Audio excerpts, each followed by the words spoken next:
0266,33 pada urutan ke-10, peringkat ke-10 atau kursi yang ke-10.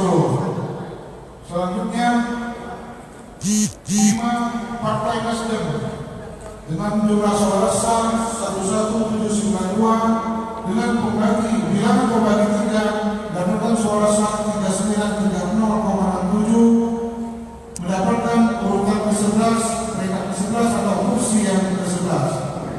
Selanjutnya nomor 8 Partai Keadilan Sejahtera dengan jumlah suara sah 9566 dibagi bilangan pembagi 3 mendapatkan suara sah 3188,67 mendapatkan kursi yang ke-12. Demikian penghitungan perolehan kursi partai politik pemilihan umum anggota Dewan Perwakilan Rakyat daerah Kabupaten Lombok Utara dari dapil 1, 2, 3, dan 4. Terima kasih.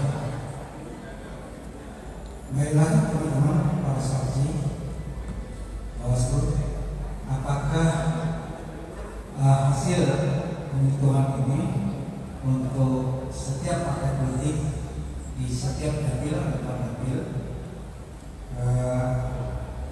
hasil yang dibacakan tadi sudah sesuai atau belum? Kalau memang sudah sesuai, apakah ini bisa diterima?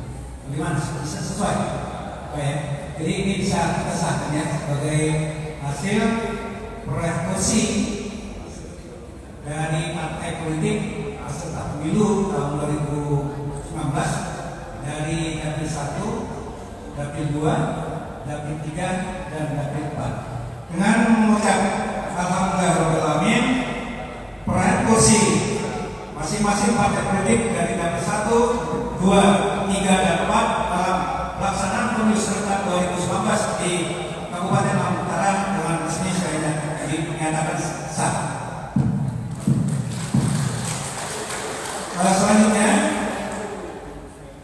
Selanjutnya kita akan masuk kepada 4266,33 pada urutan ke-10, peringkat ke-10 atau kursi yang ke-10. Selanjutnya 5 Partai Nasdem dengan jumlah suara sah 11792 dengan bilangan pembagi 3 dan urutan suara sah 3930,67 mendapatkan urutan ke-11, peringkat ke-11 atau kursi yang ke-11. Selanjutnya nomor 8 Partai Keadilan Sejahtera dengan jumlah suara sah 9566 dibagi bilangan pembagi 3 mendapatkan suara sah 3188,67 mendapatkan kursi yang ke-12. Demikian penghitungan perolehan kursi partai politik pemilihan umum. Jangan lupa subscribe ya.